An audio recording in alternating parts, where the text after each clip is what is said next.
So in this video, I'm going to talk about what I find to be paramount no matter what homeostasis you maintain in life. If you thought Carl Sagan could science, I science harder. That's harder with the ed at the end. So I like to describe joy as a state of, I don't want to say complacency, but I want to say you're content that you have this vision or this focus of where you're going, or you're just happy to you're on the journey going to wherever you're going. In a sense, it's like gratitude, but I don't think gratitude is something that we kind of take with us. I mean, it would be useful to take with us during moments of hardship or tribulation, and that's why I think joy comes into play. You could be struggling with some type of disease, some kind of iniquitous manifestation, or just suck. I think one of the reasons we don't find joy is we're trained to learn. We've learned an emotion that we deem appropriate to our struggle. Like you're entitled to mope or just hate your circumstance or not even enjoy the journey. I hate this quote because a lot of lame goth kids use it, but what is chaos to the fly is normal to the spider. Which I think means that if you're the goth kid, i.e., the fly, it's chaotic because your parents tell you to like get a life or grow up or grow a set. Which that in hindsight is pretty profound, and now I love it. Like, have you ever noticed how babies just enjoy the ride wherever they're going? Like they take fruit in the most mundane of things. Like you could be changing their diaper and they're just having a blast. Although at first they may not be apparent, but in our lives there's a bunch of things that we could actually truly appreciate and can bring a lot of joy or fulfillment in our lives.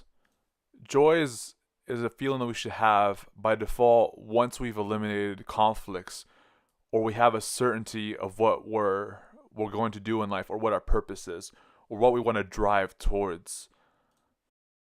During this lifetime or our human experience, we construct this marionette or this facade that carries us through social interaction through social interaction. But behind this facade is our true self. Now, I can't really go in deep because that's like a huge topic beyond the scope of this video. But what happens in our life is we want either new experiences or some new experience comes in or new stimulus. And there's a conflict between our facade or the marionette and our self, our true self, or our true embodiment, whatever you want to call it. Straightforward, there's a fork in the road in your life. Benjamin Franklin said most men die at 27. And what happens at 27 is you get kind of older, you kind of weigh your options, you take less risks. So you kind of weigh if you really want to listen to what's on the inside or if it's better just to prop up the marionette and make everyone happy. If you compromise the marionette, which is your cosmetologist, I don't know how to say it, your outside avatar or face that people manipulate and people shape into how they feel good or how would you would look and make them feel good and how they see fit and comfortable. Like say you wanted to go to Brazil. Oh yeah, Brazil sounds nice, but I don't think you'd want to go to Brazil. And you're like, why? And they would recall a prior experience with you. It's like, oh, because I know you hate going outside and you hate the Amazons and rainforests and all that. And you're like, oh, okay, that makes complete sense. Now in psychology, there is yet a theory or explanation for what drives us and what gives birth to creativity in on any level. And so you gotta choose one right now. You gotta toss that coin. You're about to die, man. I don't know how old you are, but you either continue propping up that face or you go after that tap dancing career. You want to pursue that crazy art degree. Well, that's actually better avenues, but you want to become an artist, go for it. There's nothing I can't. It's pretty easy to say that you should continue with the physical labor and the cultural norms and just the pattern and routine of your life. But the reason you lack joy is because you don't have purpose in your life. And I can go into the spiritual Christianity sense, which means Christ is your meaning, but Christ wants you to live an honorable life. So, and we'll get into that in another video.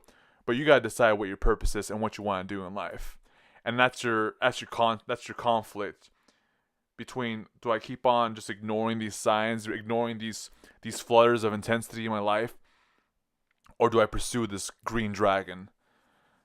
It's all about leaving behind the doubt and pursuing the definite, pursuing that K constant. This video might not have enough value, but if it does, continue watching the other ones.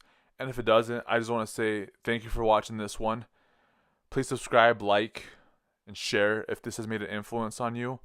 And once again, purpose is everything. It gives you more drive. It makes you feel good about yourself. Supposedly improves your sex life, but I don't know anything about that. It could also make your Cheerios with milk or soy milk, almond milk substitute, depending on how weird you are, taste 10 times better. And for the record, have a plan. Don't just drop everything. And we'll talk about that in another video. It's going to be a blast. It's going to be a trip.